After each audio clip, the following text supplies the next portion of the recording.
Hello friends, ಎಲ್ಲರಿಗೂ ನಮಸ್ಕಾರ. ರೇಖಾ ಅಡುಗೆ ಚಾನಲ್ಗೆ ಎಲ್ಲರಿಗೂ ಸ್ವಾಗತ. ಬನ್ನಿ, ಇವತ್ತು ನಾನು ವೈಟ್ ರೈಸು ಉದುರಾಗಿ ಪಾತ್ರೆಯಲ್ಲಿ ಯಾವ ರೀತಿ ಮಾಡೋದಂತ ತೋರಿಸ್ಕೊಡ್ತೀನಿ. ವೈಟ್ ರೈಸ್ ಅಂದರೆ ಎಲ್ರಿಗೂ ಗೊತ್ತಿರುತ್ತೆ, ಆದರೆ ಕೆಲವೊಂದು ಟಿಪ್ಸನ್ನ ಫಾಲೋ ಮಾಡಿದ್ರೆ ನಿಮಗೆ ಕರೆಕ್ಟಾಗಿ ಉದುರಾಗಿ ಸಾಫ್ಟಾಗಿ ರೈಸ್ ಮಾಡ್ಕೊಬೋದು. ಇದು ಮಾಡೋಕ್ಕೆ ಬರ್ದವ್ರಿಗೆ ಯೂಸ್ ಆಗುವಂಥ ವೀಡಿಯೋನೇ. ಸೊ ಬನ್ನಿ, ಇವಾಗ ಯಾವ ರೀತಿ ಮಾಡೋದು, ಇದಕ್ಕೆ ಬೇಕಾಗುವ ಇಂಗ್ರೀಡಿಯೆಂಟ್ಸ್ ನೋಡೋಣ. ಇಲ್ಲಿ ನಾನು ಈ ಲೋಟದಲ್ಲಿ 1 ಲೋಟ ಅಕ್ಕಿ ತೊಗೊಂಡಿದ್ದೀನಿ, ನಾರ್ಮಲ್ ಸೋನಾ ಮಸೂರಿ ಅಕ್ಕಿ. ಅಳತೆ ಪ್ರಕಾರ ಅಂದರೆ ಒಂದು 400 ಗ್ರಾಮ್ ಆಗುವಷ್ಟು. 1 ಟೀ ಸ್ಪೂನ್ ಎಣ್ಣೆನು, ರುಚಿಗೆ ತಕ್ಕಷ್ಟು ಉಪ್ಪು ತಗೊಂಡಿದ್ದೀನಿ. ಈಗ ಒಂದು ಪಾತ್ರೆಗೆ ನಾನು ಅಕ್ಕಿ ಹಾಕ್ಕೊತಾ ಇದ್ದೀನಿ. ಈ ಲೋಟದಲ್ಲಿ ತೊಗೊಂಡಿದ್ದೀನಿ ಸುಮಾರು 400 ಗ್ರಾಮ್ ಆಗೋಷ್ಟು, ಅರ್ಧ ಕೆಜಿಗಿಂತ ಸ್ವಲ್ಪ ಕಡಿಮೆ ನಾರ್ಮಲ್ ಸೋನಾ ಮಸೂರಿ ಅಕ್ಕಿನೇ. ಈಗ ಇದಕ್ಕೆ ನೀರು ಹಾಕ್ಕೊಂಡು ಚೆನ್ನಾಗಿ ಇದನ್ನು ತೊಳ್ಕೊತೀನಿ. ನೀವು ಇದೇ ರೀತಿ ಬಾಸುಮತಿ ಅಕ್ಕಿನಲ್ಲೂ ಉದುರಾಗಿ ಅನ್ನ ಮಾಡಬೇಕಂದ್ರೆ ಸೇಮ್ ಇದೇ ರೀತಿಯೇ ಫಾಲೋ ಮಾಡಬೇಕು. ಅಕ್ಕಿನ ಚೆನ್ನಾಗಿ ತೊಳೆದ್ಬಿಟ್ಟು ಆದರೆ ಅಕ್ಕಿನ ಒಂದು 20 ನಿಮಿಷ ಆದರೂ ನೆನೆಯಾಕಬೇಕು. ನಾನು ಇಲ್ಲಿ ಇದನ್ನು ಒಂದು 15 ನಿಮಿಷ ನೆನೆಯಾಕ್ತೀನಿ. ಅಂದರೆ ನೀವು ಸ್ಟವ್ ಮೇಲೆ ನೀರು ಇಡೋಕ್ಕೆ ಮುಂಚೆನೇ ಅಕ್ಕಿನ ತೊಳೆದು ನೆನೆಯಾಕ್ಬಿಡಿ. ನೆನೆಯಾಕೋದ್ರಿಂದ ಅನ್ನ ಉದುರಾಗಿ ಸಾಫ್ಟಾಗಿ ಬರುತ್ತೆ. ಈಗ ಇದು ಒಂದು 15 ನಿಮಿಷ ನೆನೆಯಕ್ಕೆ ಬಿಡ್ತೀನಿ. ಈಗ ಒಂದು ಅಗಲವಾಗಿರುವಂಥ ಪಾತ್ರೆಗೆ ನೀರು ಹಾಕ್ಕೊಂಡಿದ್ದೀನಿ.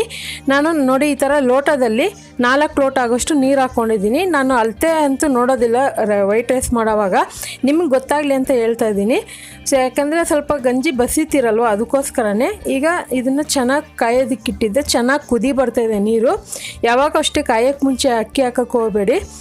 ಚೆನ್ನಾಗಿ ಕುದಿ ಬರೋವಾಗ ನೆನೆಸಿರೋ ಅಕ್ಕಿನ ಹಾಕ್ಕೋಬೇಕು. ಇವಾಗ ನೋಡ್ತಾ ಇರ್ಬೋದು, ಅದನ್ನು ನಾನು ನೀರು ಬಸ್ತಿವಾಗ ಅಕ್ಕಿ ಹಾಕ್ಕೊತಾ ಇದ್ದೀನಿ. ಒಂದು 15 ನಿಮಿಷ ಆದರೂ ಅಕ್ಕಿ ನೆಂದಿರಬೇಕು. ಇವಾಗ ಇದಕ್ಕೆ ನಾನು ಉಪ್ಪು ಹಾಕ್ಕೊತಾ ಇದ್ದೀನಿ. ಕಲ್ಲುಪ್ಪು ಯೂಸ್ ಮಾಡ್ತಾಯಿದ್ದೀನಿ. ಆದಷ್ಟು ಕಲ್ಲುಪ್ಪು ಯೂಸ್ ಮಾಡಿ. ತುಂಬ ಜನ ನನಗೂ ಕಮೆಂಟ್ ಹೇಳ್ತಾ ಇದ್ದೀರಾ ಕಲ್ಲುಪ್ಪು ಯೂಸ್ ಮಾಡಿ ಅಂತ. ಸೊ ನಾನು ಆ ಥರ ಯೂಸ್ ಮಾಡ್ತೀನಿ. ನೋಡಿ, ಇವಾಗ ಉಪ್ಪೆಲ್ಲ ಹಾಕಿ ಚೆನ್ನಾಗಿ ಒಂದು ಮಿಕ್ಸ್ ಮಾಡಿ ಇದನ್ನು ಐ ಫ್ಲೇಮಲ್ಲೇ ಕುದಿಯೋದಕ್ಕೆ ಬಿಡೋಣ. ಐ ಫ್ಲೇಮಲ್ಲಿ ಕುದಿಯೋದಕ್ಕೆ ಬಿಡೋದ್ರಿಂದ ಬೇಗನೆ ಕೂಡ ಆಗುತ್ತೆ. ಯಾಕಂದರೆ ನಾವು ನೀರು ಕಾದ್ಮೇಲೆ ಅಕ್ಕಿ ಹಾಕ್ತಿರಲ್ವ, ತುಂಬ ಹೊತ್ತು ಟೈಮ್ ತೊಗೊಳ್ಳೋದಿಲ್ಲ. ಏನಿಲ್ಲ ಅಂದ್ರೂ ಒಂದು 20 ನಿಮಿಷದೊಳಗೆ ಅನ್ನ ಆಗೋಗುತ್ತೆ. ನೀವು ಕುಕ್ಕರಲ್ಲಿ ಮಾಡೋದಾದರೆ ಗೊತ್ತಿರುತ್ತೆ, 1 ಲೋಟ ಅಕ್ಕಿಗೆ 2 ಲೋಟ ನೀರು ಹಾಕಿ ಕುಕ್ಕರ್ ಮುಚ್ಚಳ ಮುಚ್ಚಿ 2 ವಿಸಿಲ್ ಬಿಟ್ಕೋಬೋದು. ಈಗ ಇದಕ್ಕೆ ನಾನು 1 ಟೀ ಸ್ಪೂನ್ ಎಣ್ಣೆ ಹಾಕ್ಕೊತಾ ಇದ್ದೀನಿ. ಎಣ್ಣೆ ಹಾಕೋದ್ರಿಂದ ಏನಂದರೆ ಅನ್ನ ಸ್ವಲ್ಪ ಶೈನಿಂಗ್ ಆಗಿರುತ್ತೆ, ಒಂದಕ್ಕೊಂದು ಅಂಟೋದಿಲ್ಲ, ಉದುರಾಗಿ ಬರುತ್ತೆ. ಅದಕ್ಕೋಸ್ಕರ ಎಣ್ಣೆ ಯೂಸ್ ಮಾಡೋದು. ಇವಾಗ ಒಂದು 3/4% ಬೆಂದಿದೆ, ನೋಡ್ತಾ ಇರ್ಬೋದು. ನೋಡಿ, ಒಂದು 3/4% ಬೆಂದಿದೆ. ಒಂದು ಚೂರು ಅಕ್ಕಿ ಥರ ಇದೆಯಲ್ವ, ಅದನ್ನು ನಾವೇನು ಮಾಡಬೇಕಂದ್ರೆ ಇನ್ನೊಂದು 2 ನಿಮಿಷ ಬಿಡೋಣ. ನೋಡಿ, ಇವಾಗ ಪೂರ್ತಿಯಾಗಿ ಅನ್ನ ಆಗಿದೆ. ಇವಾಗ ನಾನು ಇದನ್ನು ಸ್ಟವ್ನ ಫುಲ್ ಸಿಮ್ಮಲ್ಲಿ ಇಟ್ಬಿಟ್ಟು ಈ ಗಂಜಿ ಏನಿದೆ ಅದನ್ನು ಬಸಿತೀನಿ.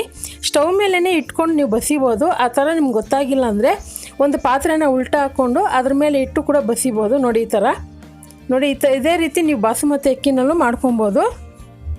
ನೋಡಿ, ಇವಾಗ ಈ ಗಂಜಿ ಬಸಿತಾ ಇದ್ದೀನಿ. ಈ ಗಂಜಿನ ನೀವು ಇಷ್ಟಪಡೋದಾದರೆ ಇದ್ರ ಜೊತೆಗೆ ಈರುಳ್ಳಿ ಹಾಕ್ಕೊಂಡು ನೀವು ಕುಡಿಬೋದು. ಅಥವಾ ನೀವು ಬೇಸಿಗೆಗಾಲದಲ್ಲಿ ಸ್ವಲ್ಪ ತಂಪಾಗಿರ್ಬೇಕಂದ್ರೂ ಅದನ್ನು ಕುಡಿಬೋದು. ಇವಾಗ ಮಳೆಗಾಲ ಅಷ್ಟೊಂದು ಬೇಕಾಗಿಲ್ಲ. ಸೊ ಗಂಜಿ ಕುಡಿಯೋದ್ರಿಂದ ದೇಹಕ್ಕೆ ತುಂಬಾ ತಂಪು. ಇವಾಗ ಇದನ್ನು ಅನ್ನ ಗಂಜಿ ಬಸಿದ ಮೇಲೆ ಒಂದು 2 ನಿಮಿಷ ಹಾಗೆ ಸ್ಟವ್ ಮೇಲೆ ಇಟ್ಟಿದ್ದೆ. ಇವಾಗ ಸ್ಟವ್ ಆಫ್ ಮಾಡ್ಕೊತಾ ಇದ್ದೀನಿ. ಒಂದು 2 ನಿಮಿಷ ಆಗಿ ಬಿಡಿ ಸಾಕು. ಯಾಕಂದರೆ ನಾವು ಒಂದು 3/4 ಭಾಗ ಅನ್ನ ಬೆಂದ ಮೇಲೆ ತಾನೇ ನಾವು ಗಂಜಿ ಬಸಿತೀರ, ಅದಕ್ಕೋಸ್ಕರನೇ. ಆನಂತರ ನೀವು ಸ್ಟವ್ ಮೇಲೆ ಒಂದು 2 ನಿಮಿಷ ಸಿಮ್ಮಲ್ಲೇ ಬಿಟ್ಬಿಟ್ರೆ ಅನ್ನ ಪೂರ್ತಿಯಾಗಿ ಬೆಂದಿರುತ್ತೆ. ಆದರೆ ಒಂದಕ್ಕೊಂದು ಅಂಟೋದಿಲ್ಲ, ಉದುರಾಗಿ ಸಾಫ್ಟಾಗಿರುತ್ತೆ, ಮುದ್ದೆ ಥರ ಆಗೋದಿಲ್ಲ. ನೋಡ್ತಾ ಇರ್ಬೋದು.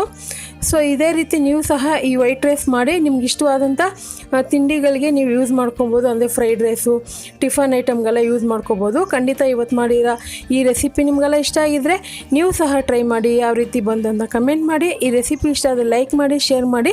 ರೇಖಾ ಅಡುಗೆ ಚಾನಲ್ನ ಸಬ್ಸ್ಕ್ರೈಬ್ ಮಾಡ್ಕೊಳ್ಳಿ. ಪಕ್ಕದಲ್ಲಿರೋ ಬೆಲ್ ಐಕನ್ ಕೂಡ ಕ್ಲಿಕ್ ಮಾಡ್ಕೊಳ್ಳಿ. Thank you for watching. Bye.